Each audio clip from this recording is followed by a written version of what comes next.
Ndugu wananchi wa jimbo la Kawe, mimi ninaitwa Justin Jonathan Maniula. Leo nimechukua fomu ya kugombea ubunge wa jimbo la Kawe kupitia chama chetu pendwa cha Mapinduzi CCM.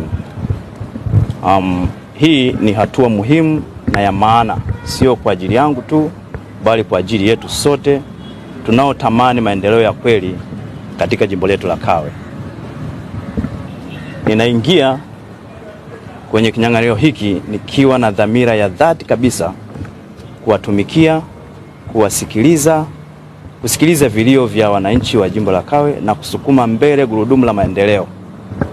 Ninajua Kawe ina changamoto, lakini pia ninaziona fursa nyingi kubwa za mafanikio tukishirikiana pamoja kwa ajili ya jimbo la Kawe. CCM imeendelea kuonyesha dira ya maendeleo ya taifa letu chini ya uongozi mahiri kabisa wa Mheshimiwa Rais wetu Dr. Samia Suluhu Hassan.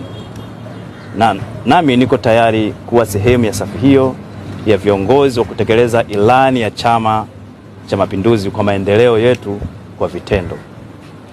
Katika siku zijazo nitakuwa nanyi bega kwa bega sehemu zetu zote za kata zilizoko katika jimbo letu la Kawe, nikisikiliza, nikijifunza kutoka kwenu juu ya changamoto zilizopo, ili kwa pamoja tukayajadili yale mabadiliko tunayoyahitaji. Nami kama kiongozi wenu ninayetia nia kuomba ubunge, mkanitume nikawaongoze katika level ya ubunge, ili kwa pamoja twende tukaijenge Kawe itakayokuwa mpya baada ya uchaguzi na kuendelea miaka 5 ijayo. Kawe ni yetu, maendeleo ni haki yetu, na kupitia CCM tunaweza kuyapata yote tunayohitaji. Endapo nitachaguliwa kuwa mbunge wa jimbo la Kawe, baada ya kutia nia mgombea akachaguliwa na mimi nikachaguliwa, jukumu moja nilionalo ni kwa ajili ya wanakawe.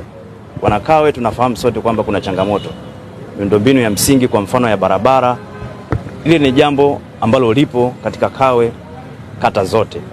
Mimi natarajia kuwa kiunganishi muhimu katika kuyafuatilia mahitaji ya wananchi wa Kawe kutoka serikali ambayo ina wajibu wa kutekeleza yale ya wananchi kupitia wahisani mbalimbali na mifuko yenyewe ya serikali.